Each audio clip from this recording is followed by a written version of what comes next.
안녕하십니까. 오늘은 여러분 가지고 계신 교재 제3장이 되겠습니다. 기획 과정. 오늘 이 세 번째 강의 주제가 이 기획 과정. 그 중에서도 우리가 이 시간에 다루게 될 주요한 학습 내용이랄까요?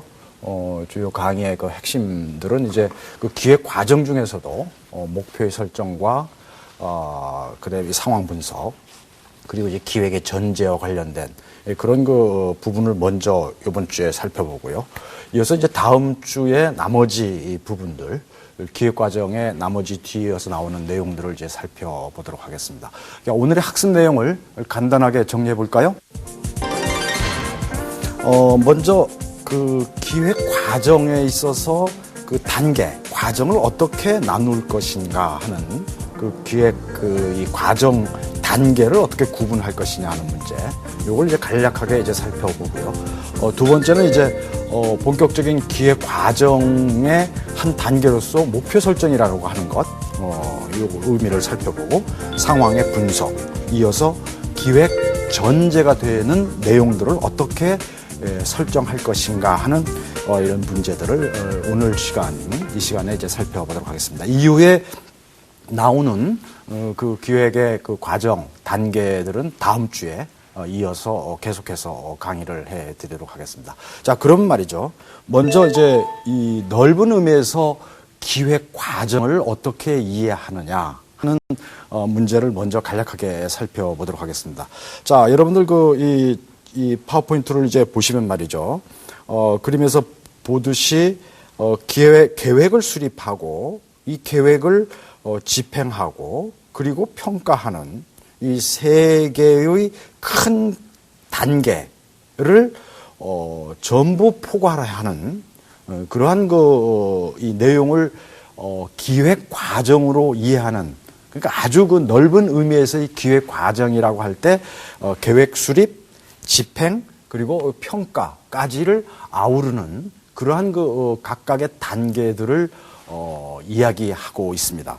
자, 그러면 계획 수립에 있어서는 계획을 만들고 그것을 실제 집행하고, 그리고 집행 과정에서 나타나는 여러 가지 사실적인 자료들이 다음번 계획 수립하는데 참고가 되고, 그리고 집행 과정에서 나타난 실적을 평가하고, 그 평가 내용에 있어서의 잘잘못을 집행 과정에서 중간 모니터링하고 말이죠. 시정 조치를 하게 되고, 그리고 평가 기준이 이 계획 수립을 통해서 제시가 되고, 그 제시된 그 평가 기준을 가지고 평가를 하게 되고, 그리고 그 평가 내용이 다음번 또 계획을 수립하는데 다시 반영이 되어서 피드백이 되어서 보다 더 나은 계획 수립을 할 수 있다라고 하는 그런 관계를 이렇게 그림으로 표현하고 있는 것입니다. 이것이 아주 넓은 의미의 기획 과정이다라고 우리가 이해를 하고 있는 것이죠. 자, 이렇게 보면 말이죠. 계획 과정이라고 하는 것은 어떻게 보면은 이 정책 과정에 또 넓은 의미에 포괄되는 그런 내용으로 이해할 수 있기 때문에 우리 기획론에서는 계획 과정이라고 하면은 보다 더 이 좁은 의미에서 그 세밀한 의미에 있어서의 기획 과정을 살펴보게 되는데요. 자, 그걸 볼까요? 이 그림에서 보면 말이죠. 우선 목표 설정이라는 게 나오죠. 목표 설정. 그리고 상황 분석, 기획 전제를 설정하고, 대안의 탐색과 평가, 그 다음에 최종 안의 선택. 이렇게 나옵니다. 이 5가지의 각각의 단계를 우리는 좁은 의미에 있어서, 일반적인 의미에 있어서의 기획 단계 또는 기획 과정이다. 이렇게 이해를 하고 있습니다. 자, 그러면 오늘 시간에 살펴보게 될 내용은 앞에서 5가지의 기획 과정 중에서 3가지 내용을 오늘 이 시간에 여러분들께 강의를 하려고 합니다. 제일 먼저 나오는 것이 바로 목표를 어떻게 설정할 것인가라고 하는 것이죠. 목표. 이 목표라는 게 굉장히 중요한데 말이죠.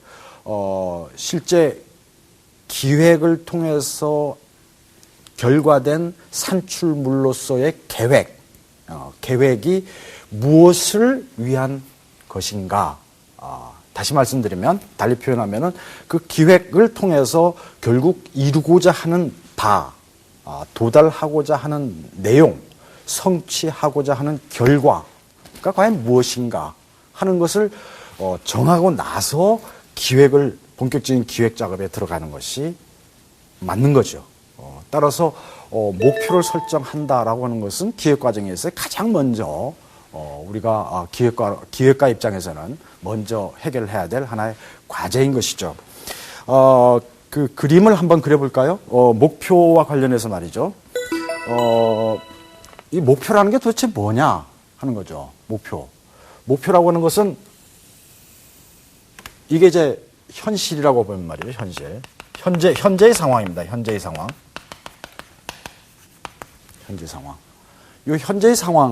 이 현재의 상황이라고 하는 것은 어떤 상황이냐면은 고통이라든지 불만족한 상황입니다. 불만의 상황입니다. 그러니까 지속적으로 어떤 문제 상황이라 할 때는 고통이나 불만족을 가져다 주는 하나의 실체입니다. 그러한 문제를 인식하고 있기 때문에 이러한 문제 상황이 존재하고 이 문제 상황을 인식하는 입장에서는 이것을 개선하려는 노력을 하겠죠. 그렇죠? 다시 말씀드리면 고통이나 불만이 없어지는 상태를 추구하게 된다는 것이죠. 그 상태가 어떤 상태냐? 바로 요런 상태죠, 여러분. 요게 가장 소망스러운 상태죠. 시간은 이렇게 흘러갑니다. 시간은 이렇게 흘러갑니다. 타임 여기서부터 시작해서 이렇게 해서 계속 올라갑니다. 시간이 이렇게 흘러가는 겁니다. 이렇게 흘러가는 것이죠. 그러면 현재는 지금 불만과 고통의 상황이지만 이것이 어느 시점에 올라가면은 이런 상황이 제거되는 상황이 올 것이다 라고 하는 그런 기대하고 있는 수준이 있을 것이다 이거죠. 그게 바로 미래에 있어서 소망스러운 상태입니다. 이게 이제 미래죠. 미래. 이게 현재고, 그죠? 현재. 그런데 지금 가만히 놔두면 말이죠. 이런 상태가 계속 지속이 됐을 때 자연스럽게 이렇게 되느냐? 그건 아니죠. 자연스럽게 되는 게 아니죠. 그런 미래를 뭐라고 그랬습니까? 우리 지난 시간에 배웠죠? 이걸 개연적 미래라고 했습니다. 개연적 미래라는 것은 확률적 미래입니다. 현재의 추세를 그냥 놔두면 어떻게 된다고요? 10중 8구 도달하게 될 미래의 결과 상태를 개연적 미래다 이렇게 얘기를 합니다. 근데 이런 미래가 과연 소망스러운 미래일 수 있느냐? 만약 이게 이퀄이 된다면 이건 가장 바람직한 거죠. 그런데 대개 경우는 이렇게 안 되죠. 대개 경우는 안 됩니다. 여기 가능한 미래도 있죠. 가능한 미래. 그죠? 가능한 미래. 있을 수 있는 미래. 그 다음에 이제 뭡니까? 소망스러운 미래가 있습니다. 소망스러운 미래가 있어요. 그러니까 개연적 미래 중에서 이거를 판단해보고 바람직스럽지 않다라고 했을 때 가능한 미래 중에서 가장 소망스러운 미래를 추구하는 것, 선택하는 행위, 이것을 가리켜서 기획이다 라고 지난 시간에 여러분들께 이제 말씀을 드렸습니다. 기억나시죠? 자, 근데 문제는 말이죠. 이 소망스러운 미래라고 하는 것이 아까도 말씀드렸지 그냥 저절로 이루어지는 것이 아니라 다가오는 것이 아니라 노력을 해야 되는 것이죠. 끊임없이 노력을 해야 됩니다. 바라는 것과 실제 현실적으로 실현이 되는 것은 차이가 있습니다. 요게 이제 실현이 되는 거죠. 실현되는 거. 요 수준이에요. 요 수준이 바로 이 실현 가능한 영역입니다. 뭘 통해서? 여러 가지 노력을 통해서. 여기서 노력이라고 하는 건 기획이죠, 기획. 이 기획이라는 노력을 통해 가지고 실현 가능한 영역입니다. 이 영역이라고 하는 것은 현재 우리가 겪고 있는 고통이나 불만이 제거되는 그런 영역입니다. 요 수준에 오게 되면 거의 다 제거되는 거죠. 거의다라는 표현을 썼습니다. 완벽한 게 아니고, 퍼펙트한 게 아닙니다. 요만큼은 어떻게 되냐, 요만큼은. 요 정도의 영역에 있어서는 영역에 있어서는 이게 느끼는 고통, 현재 느끼는 고통의 불만이 제거되지 않는 상태입니다. 이거는. 그러니까 목표를 이뤘다 하더라도 요 수준에 이르게 되면 역시 고통과 불만이 또 생기게 되는 것이죠. 그래서 요 수준을 이 실현 가능한 목표라고 그럽니다. 목표. 이 목표를 달성하기 위해서 노력들을 하는 것이죠. 목표를 설정한다라고 하는 것은 바로 실현 가능한 목표를 설정하는 겁니다. 수준을 설정하는 것이죠. 이 수준이라 하면 현재 겪고 있는 현재 상황에서 벌어지고 있는 고통과 불만을 안겨다 주는, 즉 야기하고 있는 상황을 문제로 보고 이 문제를 제거시키는 하나의 이 과정, 이게 바로 이 노력인 것이고, 그 노력의 결과 이르게 되는 일부 제거된 상태를 가리켜서 우리 목표다 이렇게 합니다. 실현 가능한 목표다 이렇게 합니다. 이런 목표들은 결과적으로 이 여러 가지 이 요건들, 이런 이 기본적인 어떤 특징이랄까요? 이런 것들을 이제 갖추고 있습니다. 그것을 이제 보기로 하죠. 자, 기획 목표의 특징이라고 하는 것은 미래성을 지니고 있다. 아까 그림에서 보았듯이 기획이 실현될 수 있는 시점을 말하는 겁니다. 타임 제로에서부터 타임 n까지 미래의 그 방향성을 지니고 있는 것이죠. 그 다음에 이제 기획에서 의도하고 있는 목표라고 하는 것이 여러 사람들로부터 동의를 얻을 수 있는 것이어야 된다. 합의를 이루게 되는 그러한 목표라야지 그 목표라고 하는 것은 타당성을 지니게 된다라고 하는 것이죠. 타당성이 있어야 된다. 그 다음에 규범성이 있어야 된다. 윤리와 도덕적으로 바람직한 것이 돼야 된다. 그러니까 소망스러운 바람직한 상태로 이르게 되는 일련의 과정에서 윤리적 도덕적으로 문제가 있는 그러한 목표를 설정하는 것은 그건 바람직한 것이 아니다 이거죠. 그래서 이 기획 목표의 특징은 미래 지향성, 그죠? 미래성과 방향성을 한 단어로 표현하면 미래 지향성을 갖고, 그다음에 타당성과 규범성을 갖는 그런 특징을 가지고 있습니다. 그다음에 이제 기획 목표의 그 요인을 보면요, 여기서 이제 5가지를 여기 지적을 했습니다. 첫째는 일치성입니다. 일치성.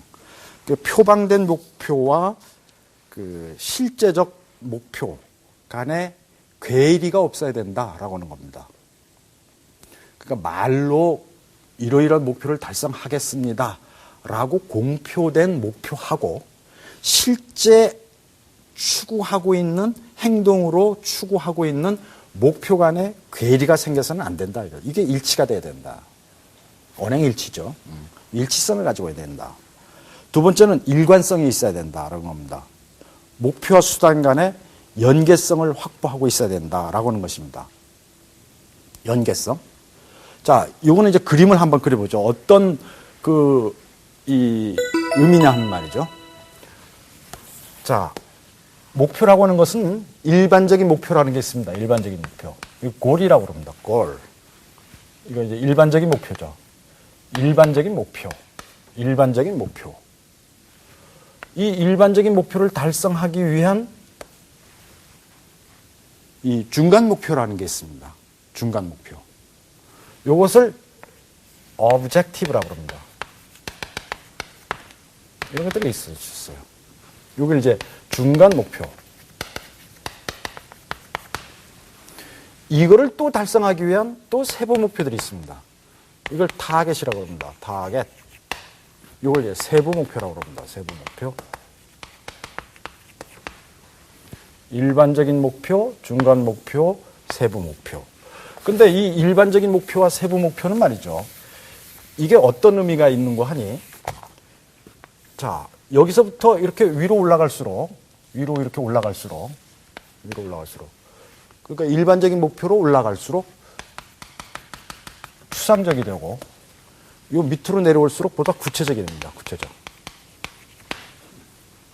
이런 특징이 있어요. 그림에서 볼 수 있듯이 이 하나의 목표가 있을 때 이것을 두 개로 쪼개고, 그죠? 이 그림에서는 두 개, 뭐 여러 개로 쪼갤 수 있죠. 요 또 쪼개진 것을 또 다시 이렇게 세부적으로 또 쪼개고 있지 않습니까? 타겟으로. 그러니까 큰 덩어리를 쪼개고 다시 쪼갠 거를 다시 쪼개고 하니까 이게 아주 구체적이 되는 겁니다. 아주 세부적이 되는 것이고 이건 추상적이 되는 것이고 그 위로 올라갈수록 추상적이고 밑으로 내릴수록 구체적이 되는 것이죠. 여기서 이제 알 수 있듯이 목표와 요 오브젝티브는 요 일반적인 목표에 대해서 뭐가 되는 겁니까? 수단이 되는 것이죠. 요것들을 잘 집행을 하면 수행을 하면 요게 이룰 수 있고, 그죠? 요 타겟들을 잘 수행을 하면 도달하게 되면 오브젝티브에 도달하게 되고, 오브젝티브를 또 잘 도달하면 일반 목표에 도달할 수 있는 것이죠.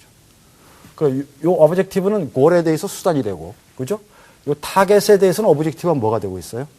요게는 이제 수단이 되지만, 이것과 견주었을 때는 수단이 되고, 요것과 견주었을 때는 이게 뭐가 되죠? 목표가 되고 있죠. 목표가 되고 있어요. 그죠? 요거는 뭐가 되죠? 수단이 되고, 요렇게 되고, 요렇게 되고, 이게 목표가 되고, 그죠? 목표, 수단, 이렇게 어떻게 되고 있습니까? 짝을 이루고 있죠? 서로 이렇게 링크가 되어 있습니다. 링크. 연결되어 있다, 이거죠. 그 다음에 이거 하이라키. 그죠? 계층 구조를 가지고 있죠. 이걸 계서 구조 또는 계층 구조라고 그러는데, 목표와 수단 간의 계서 구조 내지는 계층 구조를 형성하고 있어요. 일반적인 목표가 있으면 그 목표를 보다 세분화시키고 하는 과정에서 목표 수단의 계서 구조와 목표 수단의 연계 구조를 갖추게 된다는 것이죠. 이게 바로 이런 이 목표와 관련된 요 내용에 있어서 이 특징 중에 이 목표의 어떤 속성이랄까요? 거기에 보면 이 목표 수단 간에는 연계성을 갖추게 될 때 그 목표라고 하는 것은 일관성을 지니게 된다라고 하는 겁니다. 그게 이제 기획 목표 요인 중에서 두 번째로 지적하고 있는 일관성이 의미입니다. 세 번째는 이제 구체성입니다. 목표를 조작적으로 정의할 수 있어야 됩니다. 자, 요거는 뭐냐면요. 이 조작적이라고 하는 말은 구체적으로 검증할 수 있어야 된다라고 하는 거예요. 검증. 확인할 수 있어야 된다. 다른 말로 표현하면 그 목표가 제대로 잘 달성되고 있는지, 목표에 이르고 있는지를 측정할 수 있어야 된다라고 하는 것입니다. 무슨 말인지 알겠습니까? 자, 일반적인 목표가 아까 있었죠? 골이 있었습니다. 그 다음에 중간 목표 오브젝티브가 있었습니다. 그 밑에 그걸 또 쪼개면 밑에 하위 목표가 있었어요. 그 타겟입니다. 그렇죠? 근데 지금 내가 구체적으로 행동하고 활동하고 수행하고 있는 과제, 일들이 과연 궁극적인 목표에 도달하고 있는지 그렇지 않는지를 측정할 수 있어야 됩니다. 그러니까 측정 가능한 목표로 만들어줘야 된다라고 하는 것이죠. 그러니까 일반적인 그 추상적 목표를 측정 가능한 목표로 조작할 필요가 있다라고 하는 것입니다. 조작이 돼야 된다는 겁니다. 그게 만약에 조작적 정의가 이루어지지 않으면 아까도 말씀드렸듯이 그 추상적인 목표의 달성 여부를 확인할 길이 없습니다. 그러겠죠? 자, 그래서 이 구체성을 띈다라고 하는 것은 목표를 세부적으로 쪼개는 행위일 뿐만 아니라 그를 통해서 현실적으로 목표 달성 여부를 측정할 수 있는 그러한 그 측면을 아울러 확보하고 있어야 된다라고 하는 뜻입니다. 이 경우에 조작적으로 정의한다는 것은 상당한 그 여러 가지 이 논란이 없지 않아 있습니다.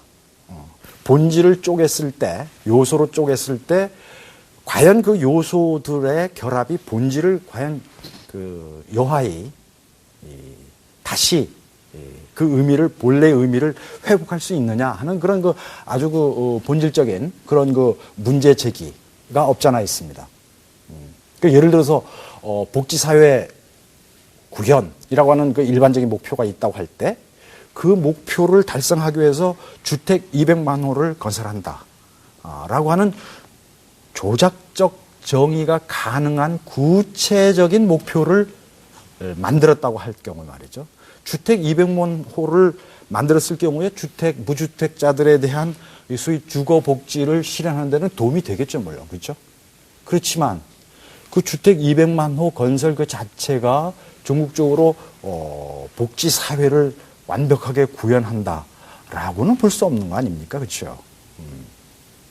그래서 이 조작적 정의의 그 한계, 그 복지 사회라고 하는 말이 갖는 본질적인 의미를 과연 조작적 이 정의를 통해서 완벽하게 구현 내지는 커버할 수 있느냐 하는 그런 본질적인 문제 제기가 없지 않아 있습니다만은, 그럼에도 불구하고 이 기획 목표라고 하는 것은 일단은 구체성을 띌 필요가 있다라고 하는 것입니다. 네 번째는 이제 실현 가능성입니다. 현실에서 이 구현 가능해야 됩니다. 그렇죠. 실현 가능해야 되겠죠. 이건 부연 설명의 여지가 없는 아주 명백한 이 명제입니다. 실현 가능성이 있어야 된다. 다섯 번째는 이제 신축성, 융통성을 지닌 목표로 해야 된다. 그 목표를 설정하고 그 목표를 이뤄 나가는 그 과정에서 여러 가지 예상치 못했던 환경이라든지 상황이라든지 여건 이런 것들이 조성됐을 때 적절하게 그 목표를 이렇게 변개시켜 나가는, 변화시켜 나가는, 수정해 나가는, 보완해 나가는 그러한 태도랄까요? 자세가 필요하다라고 하는 그런 의미가 되겠죠. 자, 그 다음에 이제 이러한 목표 설정과 관련된 이러한 내용들을 잘 이해하시면서, 자, 목표가 설정이 됐다. 그러면 이제 기획 과정에서는 두 번째 과정, 즉 상황 분석이라고 하는 단계로 넘어가게 됩니다.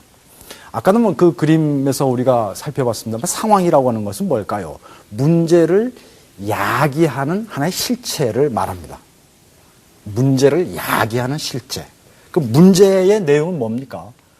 지속적으로 대다수 사람들에게 고통과 불만을 안겨다 주는 바로 그 내용을 말합니다. 지속적으로 대다수 사람들에게 고통과 불만을 안겨다 주는 바로 그 실체, 요인을 가리켜서 우리는 문제 상황이다 이렇게 합니다. 그러니까 상황을 분석한다라고 하는 것은 결국 다른 말로 표현하면 문제를 분석한다라는 말을 바꿀 수가 있겠죠. 그렇죠?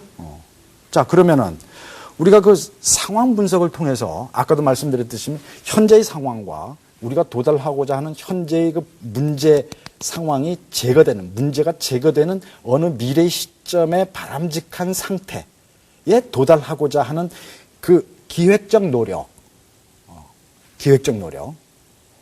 이런 것이 이제 굉장히 중요한데, 그 기획적 노력을 통해서 결국 그 현재에 우리가 겪고 있는 여러 가지 문제 상황을 제거시켜 나가는 과정에 있어서 과연 장애 요인이 과연 무엇이고, 어떤 문제가 어떠한 결과를 야기시키는지에 대한 이해가 필요하다는 것이죠. 사전에. 그게 바로 이 상황 분석 단계에서 우리가 확인하고 규명해야 되는 아주 중요한 내용이라고 할 수 있겠습니다. 먼저 현재 상황에 대한 진단이 먼저 필수적이고, 그 진단을 기초로 해서 미래 상황에 대해서 도달하는 과정, 미래의 바람직한 상태로까지 실현 가능한 그런 그 미래의 바람직한 상태까지 이르는 과정에서 우리가 겪게 되는 여러 가지 장애 요인이라든지 해결해야 될 그런 그 여러 가지 과제가 무엇인지를 규명하는 작업. 요게 바로 상황 분석의 단계입니다. 우리가 기획을 한다. 그러면 이제 목표가 만들어지고 그 목표를 어떻게 여하에 달성할 수 있느냐 하는 그 과정에서 예상되는 여러 가지 문제점을 분석하는 것이 바로 상황 분석이다라고 하는 것입니다.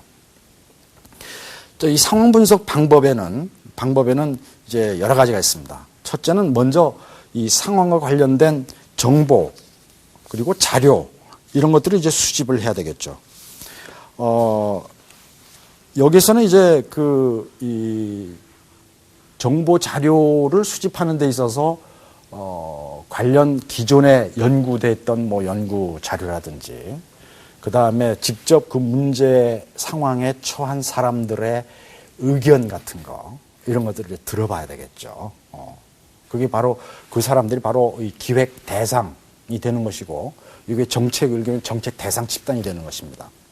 이런 사람들의 얘기를 직접 들어볼 필요가 있습니다. 이건 굉장히 중요한 겁니다. 그분들 하여금 기획에 참여시키는 그런 그 부수적 효과, 내지는 또 다른 의미에서의 기획을 나중에 집행하는 과정에서 이 수능을 확보하기 위한 그러한 그 전략적 차원에서도 매우 중요한 이 참여라고 하는 것이 말이죠. 그 이해 당사자들 또는 그 집단들을 참여시킨다라고 하는 것이 그렇게 중요한 그런 것도 2차원적인 의미가 있습니다. 두 번째는 이제 통계 기법을 쓰는 것인데요. 여기서 이제 시계열 분석이 있습니다. 타임 시리즈 어널리시스라고 하는 것이 있는데, 그리고 회귀 분석, 이 두 가지 방법이 있는데요.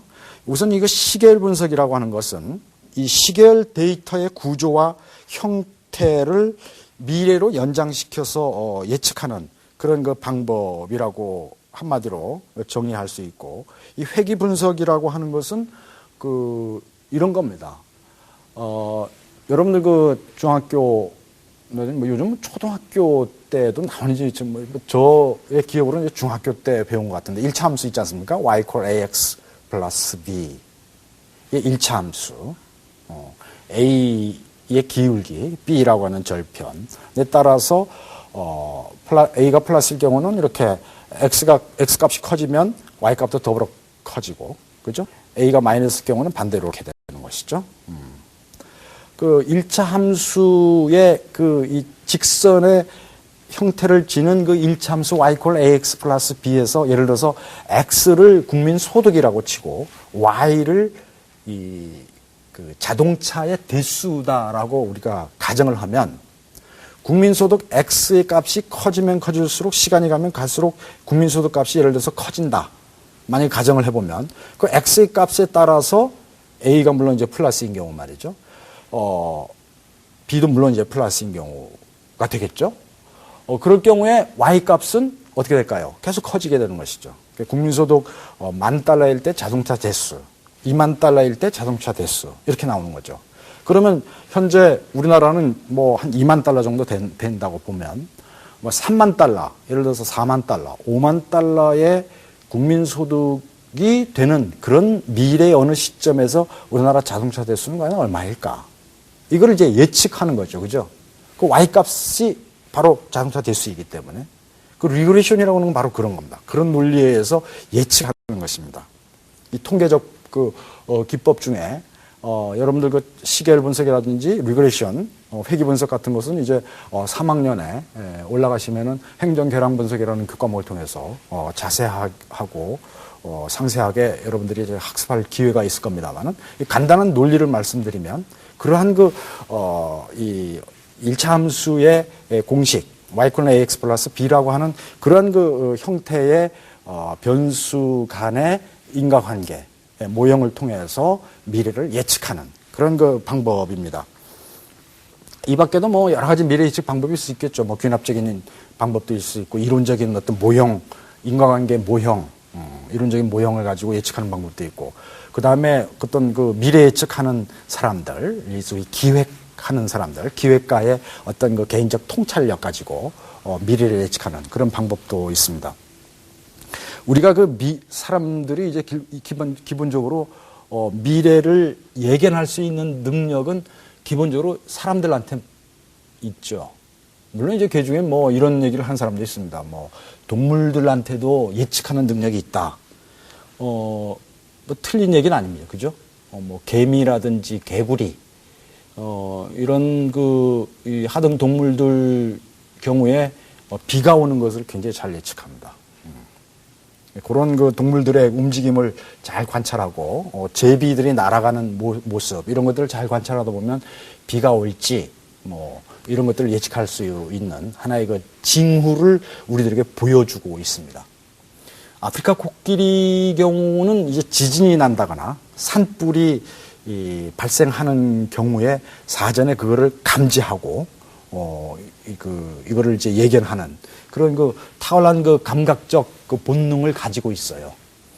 근데 이제 사람하고 이런 이 동물들의 예견 능력하고 차이점은 뭐냐면, 동물들 같은 경우는 임박한 상황에 임박해서 이걸 예측하는 그런 그 능력이 있는가 하면 사람들 같은 경우는 아주 장기적인 그런 예측을 하게 됩니다. 10년, 20년, 아니면 100년 후에 어떤 일이 벌어질까와 관련된 미래 예측할 수 있는 장기적인 예측 능력을 가지고 있습니다. 그 다음에 이제 그 동물들 같은 경우는 그런 예측을 했을 때 본인들이 그런 예측을 하고는 결국 대응하는 그 방식을 보면 대응의 결과는 뭐 장소를 옮긴다거나, 그죠? 지진이 난다거나 산불이 났을 경우에 그 지역을 일시 그 피해서 피난을 간다거나, 뭐 어떤 위치 변경 같은 거, 이런 것들을 하는 데서 그치는가 하면은 사람들 같은 경우는 예측을 하고 어떻게 합니까? 미래 예측을 하고 나서 그 예측 결과에 따라서 우리가 살고 있는 자연 환경뿐만 아니라 우리들의 생활 방식, 행태, 의식 이런 것들을 어떻게 합니까? 바꾸어 나가는 거죠. 그래서 미래 예측을 어떻게 하느냐, 또 그 미래 예측의 그 이 타임 허라이즌이죠. 시계라고 그럽니다. 내다보는 그 이 경계가 사람 같은 경우는 아주 시계가 아주 크죠. 그런 그 장기적인 예측을 할 수 있는 그런 그 인간의 능력과 함께 그거에 대한 대응하는 그 대응 방식에 있어서도 훨씬 더 포괄적이고 보다 더 체계적이고 보다 더 파급 효과가 큰 그러한 그 대응 방법을 하게 된다. 다시 말하면 아주 총체적인 대응 능력을 갖춘 게 바로 인간이다라고 하는 것이죠. 그래서 이 미래 예측을 할 때 참 그 어려운 점들이 많이 있습니다만은 통계적 기법으로 할 수 없는 그런 이 예측들이 굉장히 많죠. 그래서 이제 그 세 번째로 여러분들께 소개해드리고 있는 내용이 바로 이 델파이 기법입니다. 델파이 기법. 그리스 그 중부 지방의 델포이에 있는 그 아폴로 신전, 그 신 중의 신이죠. 아폴로 신전의 여제사장이 가서 이제 신하고 이제 대화를 하고 뭐 중얼중얼 하고 그래서 서로 그 이 신과 대화를 한 그 대화의 내용 가지고 미래를 예측하는 거죠. 그래서 이제 신탁하는 겁니다. 신탁.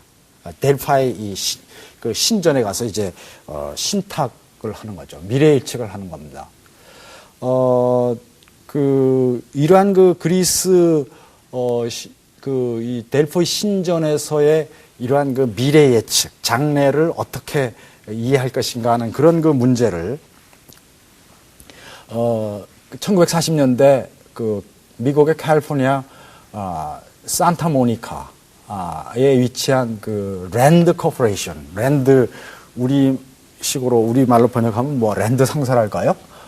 큰 기업 랜드 기업의 싱크탱크 팀에 의해서 이 미래 예측 기법으로 발전시켰어요. 이 델파이 이 기법이라는 걸 말이죠. 그래서 이거는 이제 다시 말씀드리면 실제는 어떻게 하는 거냐면 전문가들에게 의견을 구하는 그런 방식이에요. 이 델포이 그 신전에서 있었던 재미있는 에피소드를 이제 한 가지 소개해드리면 그 BC 500년 한 중반, 한 550여 년 그 경에 지금으로는 이제 그 터키로 추정이 됩니다만은 리디아 왕국이 있었습니다. 리디아 왕국. 그 리디아 왕국에서 크로이수스라고 하는 그 왕이 그 리디아 왕국의 아주 최전성기를 구가할 때 이제 왕이었었는데 그 크로이수스 왕이 페르시아를 이제 공격하게 됐어요. 페르시아를 이제 공격을 하게 되는데 이 페르시아가 그 당시에 굉장한 막강한 군사력을 가지고 있었어요. 그래서 과연 싸워서 이길 수 있을 것인가? 리디아 왕이 이제 델포이 신전에 그 평소에 이렇게 기부도 많이 하고 그랬어요. 그래가지고 이제 그거를 이제 의뢰했더니 그 델포이 신전에서 예측한 결과 다음과 같은 얘기를 했습니다. 이 리디아하고 페르시아의 그 경계를 이루고 있는 그 지역을 흐르는 강이 있었는데 할리스 강이라고. 할리스 강을 넘어갈 때 당신은 대제국을 멸망시킬 것입니다. 라고 하는 그런 예언을 받았어요. 그래서 결국 싸웠습니다. 리디아가 페르시아를 이제 침공을 하게 된 것이죠. 근데 그 강을 넘어가면서 리디아 그 병사들이 다 그야말로 참혹하게 희생을 당한 것이죠. 그 페르시아가 오히려 리디아의 수도를 점령하는 그런 사태가 벌어졌습니다. 이 델파이 신전에서의 예언은 정확했는데 어떻습니까? 해석을 잘못한 것이죠. 그런 그 에피소드가 있습니다. 해석은 아주 정확했는데 이 예언은 정확했는데 해석에 오류가 발생한 것이죠. 결국 이 리디아의 대제국이 멸망한다라고 하는 그 델파이 신전에서의 예언이 잘못 이해가 돼가지고 리디아 그레이수스 왕이 잘못 이해해서 결국 침공하는 바람에 오히려 자기 나라가 이제 망하게 되는 그런 그 결정적 계기를 얻게 되는 그런 그 불행한 일이 벌어졌던 그런 그 역사적 사실이 있습니다. 델파이 기법은 전문가 그룹들에게 보통 1차, 2차 조사, 경우에 따라서는 3차에 걸쳐서 계속 질문을 하고 그 질문의 내용에 대한 답을 가지고 다시 다듬어서 또 구체적인 질문을 하면서 미래의 그 상황을 정확하게 예측하고 현재의 상황을 분석하는 그런 그 결과를 얻어낼 수 있는 그런 기법이 바로 델파이 기법입니다. 이걸 이제 기업에서 1940년대 랜드 그 연구소에서 이것을 미래 예측의 기법으로 본격적으로 발전시키는 그러한 지금도 이제 사용하는 이런 그 기법입니다. 많이 사용합니다. 네 번째는 이제 기존의 연구 결과를 이제 활용하는 방법이 있습니다. 뭐 연구소라든지 이런 데서 이제 연구된 그 연구 결과들을 이제 활용하는 그런 거겠죠. 자, 목표 설정하고 이제 상황 분석까지 했습니다. 세 번째 해야 될 게 바로 기획 전제를 어떻게 설정할 것인가 하는 것입니다. 우리가 이제 계획을 수립하는 과정에서 실제 그 토대로 삼아야 될 주요 가정 또는 전망을 가리켜서 이 기획 전제라고 보통 이야기를 합니다. 이 기획 전제는 말이죠. 전제는 우리가 사실 그 미래를 예측하는 데 있어서 그 모든 것을 다 예측할 수 없죠. 그죠? 아까 이 리디아 왕국하고 페르시아의 전투에서도 나왔습니다만 예측은 정확했을지 모르더라도 그거를 해석하는 데서 해석의 오류를 범할 수도 있잖아요. 그죠? 그래서 이 미래 상황에 대해서 아주 불확실한 상황들을 어떻게 우리가 이해할 것인가 하는 것이 이제 가장 큰 문제죠. 그래서 이 계획을 수립하는 과정에서 예를 들어서 통제할 수 있는 변수와 통제하지 못하는 변수로 이제 나누고 통제할 수 없는 기획가가 통제할 수 없는 상황이나 여건, 요인들을 기본적인 전제로 깔고 계획을 수립하는 이런 것을 하게 되는데 예를 들면 이제 경제 성장을 한다. 내년에 이제 경제 성장 목표치를 정한다. 뭐 5년 후, 10년 후를 만약에 정한다 하면 말이죠. 이게 원유값이 어떻게 오를지 몰라요. 그죠? 농산물 작황이 어떻게 될지 모르고 어느 지역에서 천재지변이 어떻게 어느 정도의 규모로 일어날지 알 수 없습니다. 그 다음에 또 하나는 이 원자재, 이 경제 활동하는 데서의 원자재, 수입 그 여건이 어떻게 변할지도 모르겠고, 그 다음에 환율이 어떻게 변할지도 몰라요. 또 하나는 이 고용, 국내 고용 상황이 어떻게 변할지는 모르겠고, 기업들이 또 어느 정도 투자할지, 이것도 잘 몰라요. 여기 중요한 것은 통제 가능한 변수와 통제 가능하지 않는 변수가 있어요. 원유가가 얼만큼 오를지 내릴지에 대해서는 우리가 스스로 통제할 수 없습니다. 그죠? 또 사람들이 자녀를 얼마나 많이 낳을지 이거 통제 불가능한 거죠. 천재지변 일어나는 거 그거 국가가 통제할 수 없습니다. 이런 것들을 어떻게 합니까? 환율도 마찬가지고요. 이런 것들을 기본적으로는 그 계획을 수립하는 데서의 가정 또는 전제로 설정하게 되는 통제 불가능한 요소들인 것이죠. 그래서 계획을 수립하는 과정에서 내년도 5년 후에 경제성장률 5% 달성 내지는 7% 달성이라고는 목표를 세우고 그 목표를 달성하기 위한 구체적인 대안을 마련하는 과정에 있어서 원유값이라든지 환율이라든지 원자재 공급 여건이라든지 뭐 이런 것들을 통제 불가능한 변수들을 현재의 상황대로 계속 유지된다라든지 아니면 거기서 플러스 10%의 상승 률이 있을 것이다. 상승 효과가 있을 것이다라고 해서 전제를 하는 그런 전제 작업이 전망이 이 구체적인 기획 과정에서 반드시 필요한 겁니다. 그런 의미에서 기획 전제를 어떻게 설정할 것인가 하는 것은 매우 중요한 것입니다. 자, 그러면 기획 전제를 설정하는 과정에서 고려해야 될 요인이 뭐냐? 이게 매우 중요하겠죠. 그렇죠? 자, 그것을 이제 보도록 하겠습니다. 첫 번째는 이 포괄성입니다. 포괄성. 이 주요 변수를 가능하면 모두 이 기획 전제에 포함시키는 그런 작업이 물론 중요하고요. 두 번째는 이제 아주 높은 발생 가능성이 굉장히 높은 그런 상황을 기획 전제로 설정하는 것이 중요합니다. 현 추세대로 계속 지속이 되면 10중 8구 예상되는 결과 이것을 전망을 하고 이것을 기획 전제로 설정하는 것이 매우 중요하죠. 30년 후, 20년 후, 30년 후, 20년 후에 자녀가 이 출산율이 얼만큼 될 것인가 하는 것을 고려해야 되겠죠. 그게 바로 뭘까요? 산업 인력의 공동화 현상을 방지하기 위한 차원에서 이거는 반드시 고려해야 되는 것이죠.